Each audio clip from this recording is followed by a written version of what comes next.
Welcome back, everybody. What's up, y'all? What's up, y'all?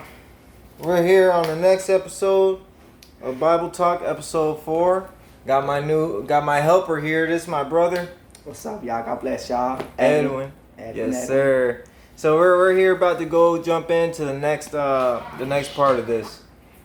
Oh, and our other partners here, Taz as well. What's up? But y'all know that on episode 2 he was crying a lot, so we really don't want him around right now.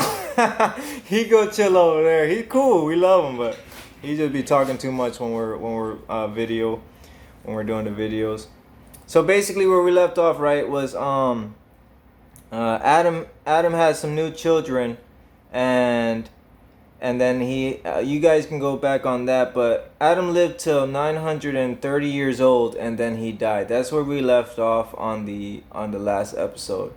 Now, it would be nice for you guys to go check that out. That's for you, because I made the video, so I got this already in my head. You guys, if you guys want to go check it out, that's you guys. So we're gonna go ahead and just go straight into it. So the next thing was, here it goes. When Seth had lived 105 years, he fathered Enoch. Seth lived after he fathered Enoch 807 years and had another son and daughters. Thus, all the days of Seth were 912 years. So if we compare him to his father lived 930 years and he lived 912 years, a little bit less. That's pretty crazy, right? And then he died. When Enoch lived 90 years, he fathered Kenan. Enoch lived after fathered Kenan 815 years and had other sons and daughters. Thus, all the days of Enoch were 905 years, and he died. So I want you guys to see this. Adam lived 930. Seth 912. Enoch 95.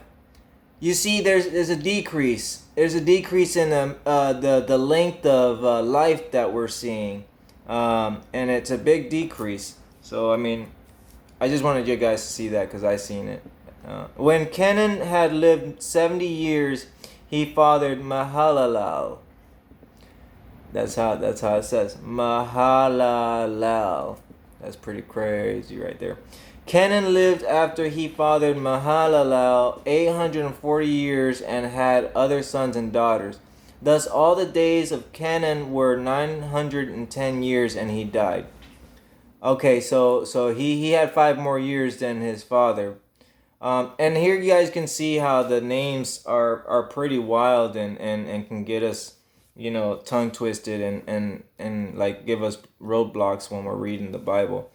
So when Mahalalel had lived 65 years, he fathered Jared. Mahalalel lived after he fathered Jared 830 years and had other sons and daughters. Thus all the days of Mahalalel were 895 years, and he died. So now we're not even in the 900s no more. We're in the 800s. So you see, as time goes by, it seems like the lifespan of humans is just decreasing. When Jared had lived 162 years, he fathered Enoch. Jared or Enoch, one or two, because I know there's so many, there's 2 or 3 different Enochs. Enoch. Anyways, Jared lived after he fathered Enoch 800 years and had other sons and daughters. Thus, all the days of Jared were 962 years, and he died. So we see an increase on the lifespan on that. That's pretty cool. When Enoch had lived 65 years, he fathered Methuselah. Enoch walked with God after he fathered Methuselah 300 years and had other sons and daughters. Thus all the days of Enoch were 365 years. Enoch walked with God, and he was not, for God took him. Okay, so Enoch walked with God, and he was not, for God took him. When Methuselah had lived 187 years, he fathered Lamech. Methuselah lived after he fathered Lamech 782 years and had other sons and daughters. Thus all the days of Methuselah were 969 years, and he died. When Lamech had lived 182 years, he had fathered a son and called his name Noah, saying, Out of the ground that the Lord has cursed, this one shall bring us relief. So we're talking about Noah here. So we finally reached a couple of figures, a couple of names that we recognize. Now there's a lot of names. There was like, I don't know how many names that we Probably like more than 20, 25. a lot. It took me a while to get through that, huh? And we're finally here at Noah. So and they're giving a prophecy about Noah, saying that out of the ground that the Lord has cursed, this child here shall bring us relief. From our work and from the painful toil of our hands. Lamech lived after he fathered Noah 595 years and had other sons and daughters. Thus all the days of Lamech were 777 years, and he died. After Noah was 500 years old, Noah fathered Shem, Ham, and Joseph. So Noah didn't even have kids until he was 500 years old, according to the text here. Okay, so this one brings us to chapter 6. Increasing corruption on the earth. Now this is where things start getting more crazy on the planet, I guess in Noah's time. When man began to multiply on the face of the land, and daughters were born to them, the sons of God saw that the daughters of man were attractive, and they took as their wives any they chose. Then the Lord said, My spirit shall not abide in man forever. Abide that in man forever. For he is flesh. His days shall be 120 years. The Nephilim were on the earth in those days. So now we're gonna have to really figure out what the Nephilim were, right? And then it's saying here that God is saying that His spirit shall not be in man forever, for he is flesh, and his days shall be 120 years. So right here, I want to pause and just ask a question. Do you guys think that right here he's letting us know that if we were to live a long time, it would only reach up to 120 years? I mean, because that's what it sounds like. Let's be real. Have we really heard anybody that's lived more than 120 years? Because I've heard people that have lived like at least 120 years. But I've never heard anybody that lived like 130, 140.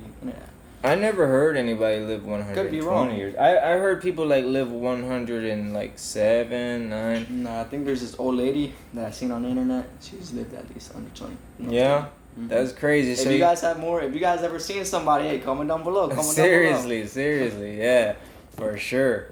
Let me fix this right here. There we go. We got two.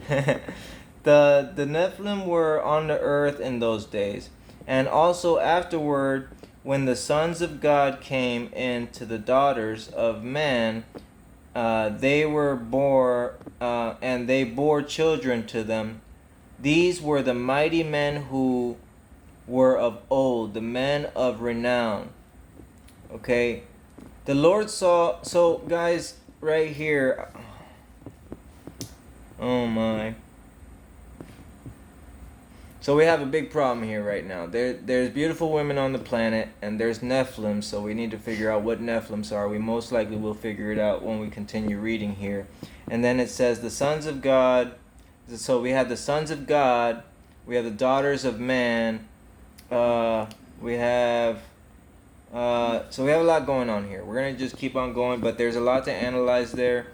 The Lord saw that the wickedness of man was great in the earth, and that every intention of the thoughts of his heart was only evil continually. So that means that when the Lord peeked at his creation on the planet, all that he's seen that they were thinking about in their head was just all evil. Everything was evil. There was nothing on this planet that was, pure, and except for there was exceptions, because God made exceptions, as we'll see, because I'm sure that there were people who tried their hardest, and God said, and if you look at the last episodes, as long as you try your best with God, and God will see, and you know what I mean, everything should be fine.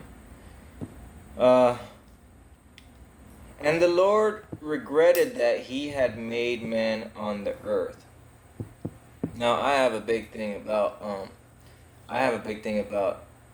feeling that God doesn't have any sort of regrets because God is God. He doesn't make any sort of mistakes or anything like that. I believe. Because I know God is 100% perfect. And why would God regret something that He made if He's perfect, if He's God and He can, you know what I mean? So that part of the Bible, you know what I mean? But we're gonna continue. What do you think about that? It says that and the Lord regretted that He had made man on the earth. Yeah, I don't truly think he regretted. I just think in my eyes that he was kind of upset because he knew what was coming, because of because of how men corrupted the world. He knew what was coming yet, but he still had mercy on us, and he still loves us, because man, he still Like but, as if He had hopes that we wouldn't mess it up, but we still did. He knows he knows that there's still gonna be some people that's gonna choose him, but then he also knows that there's gonna be some people that won't choose him. But I don't think he regretted. I think he was most likely upset in my eyes, because he knew how much people, because many are called, but many are called, but few are chosen. And that's why it says next. It says, and it grieved him to his heart. So it's kind of like a father when you, if you ever been a father, or if you are a father, you want the best for your child, and you've already planned out his whole entire life, but you can't really make your child do everything that you want it to do. So there comes a point where your child has to become its own man and do its own things. Of course, you've seen his life, and you've paid it for him, but it's up to your child to continue to walk through that path and doing. And then if you see that your son, like say you wanted him to be a police officer, and then he became a criminal, it totally hurts, right? And you feel regret some way somehow, and you get heartbreak some way somehow. So I feel like that's a nice little explanation on how that can be a thing. But ultimately, God is God, and He's a creator, and you know what I mean. He already knows the beginning and the end. He wrote the beginning and the end. So how can the creator write the beginning and the end and then regret? But I'm not even gonna go that far, because we're just gonna keep it like that. So the Lord said, I will blot out man whom I have created from the face of the land, man and animal and creepy things and birds of the heavens, for I am sorry that I have made them. You see, so here we are in this particular part of the Bible where we have God basically being super sad and depressed and with regret. Those are kind of human. Those are kind of like human feelings. God, who's almighty and who's all powerful, all knowing, and the creator of everything. I don't think He would have any room for such thing. But this is the Bible. This is the word of the Lord, and we're just gonna leave it at that. What do you think? Well, about him being sorry? He's about to kill all the men and animals. He's about to erase everything on the planet because he's sorry that he made them. That's what it's saying right here. What do you think about that? You want me to just keep going? It says, but Noah found favor in the eyes of the Lord. So one man stood tall out of all this evilness that was going on the planet, and was able to find favor in the eyes of the Lord, which created the Lord to feel a different type of way than whatever he was feeling there. Okay, so we're going to keep going. This one here says, Noah and the flood. There are the generations of Noah. Noah was a righteous man, blameless in his generation. Noah walked with God, and Noah had 3 sons, Shem, Ham, and Joseph.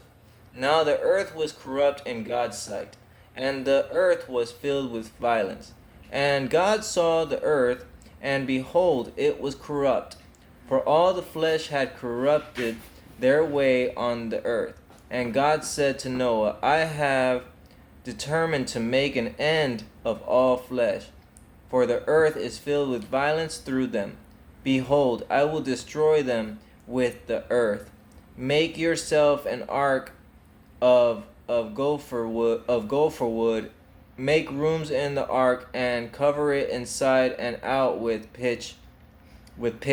Okay, guys. So think about it. Just think about it with me. Stick right here, okay? Because if God's about to destroy everything on the planet, why did he tell him to make an ark for? That's a waste of time. Why am I going to sit there and make an ark for when you're going to kill me anyways? You know what I mean? And then we're going to put animals in there and stuff like that. Why? You're going to kill us anyway. We all going to die.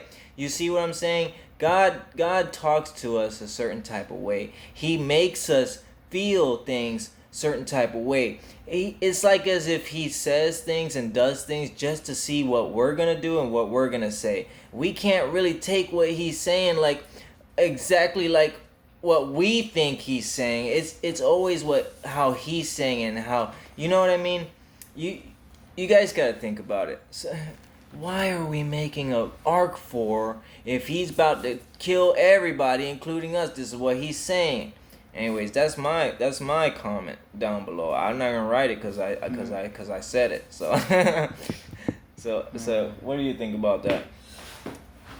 Man, for me, I think what he was trying to say at that time, the earth in that time, because it was just full of evil, and it was ruled by Cain himself, and so he there was only really one righteous man, which was Noah, and he seen he was righteous, so and he wanted to destroy the whole world basically because Cain was basically ruling, and had slaves and this and that, so he was gonna destroy earth with flood, and I guess he told righteous man, which is Noah, to build the ark, so like that I guess he could keep humanity going in a way. If I'm not mistaken. I mean, but I hear you. But right now in the Bible though, where we're reading it hasn't said anything like that though. It's just saying right here. It says I have determined to make an end to all flesh, for the earth is filled with violence through them. Behold, I will destroy them with the earth. Make yourself an ark of gopher wood. Make rooms in the ark and cover it inside and out with pitch. So he's even saying he's about to get rid of the earth itself. I was thinking about that too. Really, I was really thinking about it because I don't know. I feel like God, like he the same way that he was telling Noah, I guess, to kill the babies, I guess, and I feel like humanity really wasn't supposed to keep going in a way. Okay. But we have to stick. All flesh. We have to stick. We have to stick on the Bible though, cause you're bringing references from a movie. No. I'm just from your experience. Oh, we have to keep it from what we read here so far, cause so far it hasn't said anything about two babies or anything like that. But let's do this. It says, "This is how you are to make it. The length of the ark 300 cubits." Its breadth 50 cubits, and its height 30 cubits. Make a roof for the ark, and finish it with the cubits above, and set the door of the ark in its side. So, I mean, these are specific instructions to make a raft, a boat, an ark. Just after he just said that he was about to destroy everything. So if you guys really just use your mind, why are we building this huge ark for? Why is he telling us to do this if he's about to destroy everything? If we were thinking with our human minds, it would be pointless. But if we were thinking if we were sitting there with the Holy Spirit and listening and holding the hand of God, then we would see he's creating a way for us. You see what I'm saying? But not him doing it himself. He's making us work for it ourselves.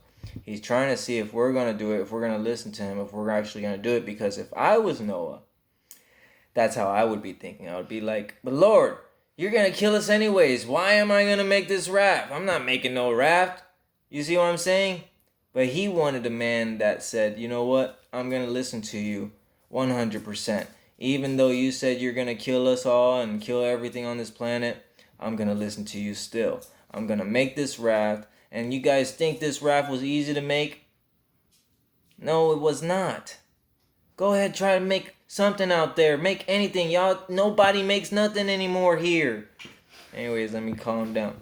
Make it with lower second and third decks. So that means 3 floors. 3 floors. We about to die. You trying to tell me to make a 3-floor ark? For behold, I will bring a flood of water upon the earth to destroy all flesh in which is the breath of life under heaven. Everything that is not on the earth shall die. Everything that is on the earth shall die.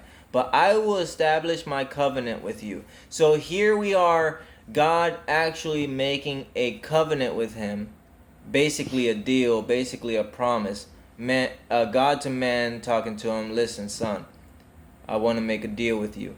And he says, you shall come into the ark, you, your sons, your wife, and your sons' wives will with you.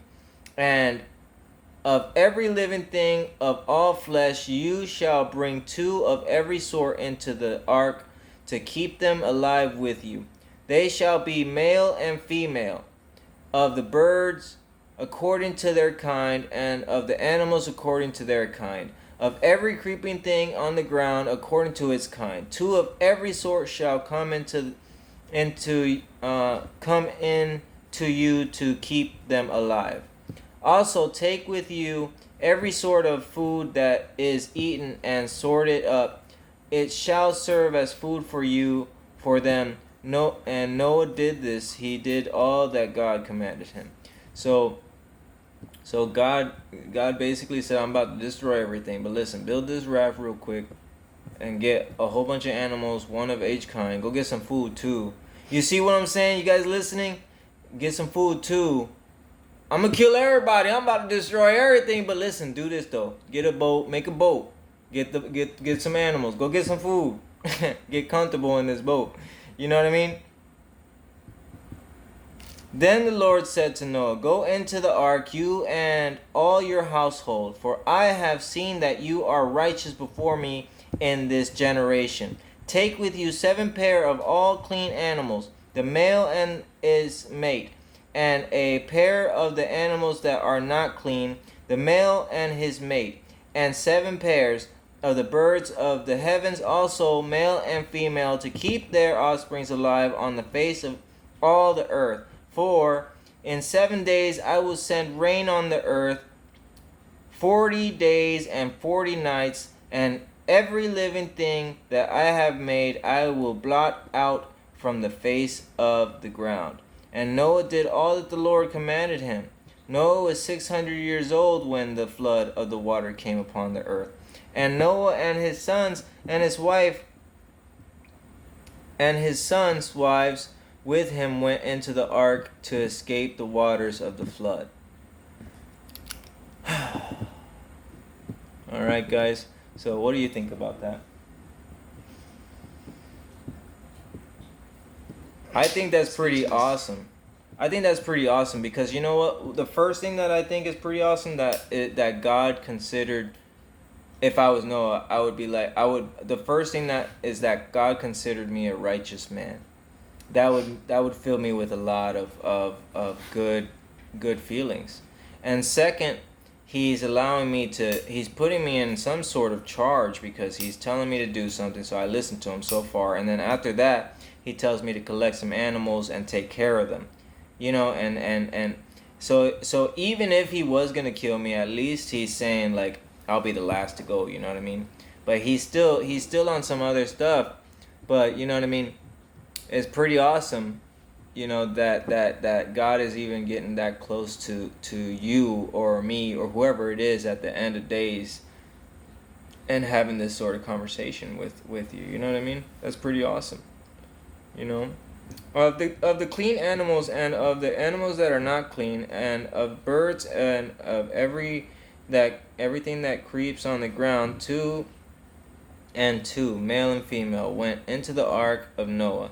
as God had commanded Noah. And after 7 days, and the water of the flood came upon earth. Okay, so we're gonna stop there. This is where Noah already had built the ark, and also he's already collected the animals, and he's already done everything that God asked him to do, and now they are inside of the ark because the flood, the waters are already coming and forming the flood on the ground. So here we are. I'm going to go ahead and break it down one more time. God said that he was going to destroy everything on the planet. Every single thing. That's what he said. Then he finds a righteous man to make a covenant with him. The righteous man's name was Noah. Noah had 3 sons. They had wives. Noah had a wife. Now God commanded him to create an ark, which is basically a huge raft, a huge boat, and to put 2 of each kind of animals in the raft. It's a 3-floor raft, and he told them to put the animals in there and to take care of them and to go inside the raft and to stay inside the raft because there's a flood coming. You see what I'm saying? So that order, that commandment there is just telling me to go protect yourself. Go protect yourself. Go in there and board yourself up. I got some stuff coming. You need to be safe in that boat. You know what I'm saying? So it's kind of contrary to what he said before. See, God's word is the same in the beginning and in the end. He doesn't it's very complex, but I hope you guys can understand it. If you can't, just pray to the Lord that he reveals it more to you, that he helps you with the message, you know what I mean? Because then that way you can have more understanding. Again, these are our opinions, and we're just reading what it says in the book. And again, also, we don't know 100% of anything. We're just God's creators, creations. We're God's disciples. One way or another, we're what's that word? What's that word? We're teachers. We're basically trying to be like teachers. We're trying, this is what God put inside of us. Trying to be more like Jesus. Helping you guys, yeah, definitely representatives. So you guys got the comments down below for you guys can just put what you guys think about it. I mean, if you guys are upset at anything that I said, go ahead, put it down there. I mean, we could talk about it. We don't need to be upset at each other. Anyways, we love y'all. God bless y'all. And stay tuned for the next episode. It's been Angel and Edwin, Mr. Bright Light, Empress New Shoes. Hey, go check out what Edwin means in the Bible. And go check out what Yadiel means in the Bible. And y'all see, anyways, God bless you. Much love. Stay tuned for the next one. Peace out.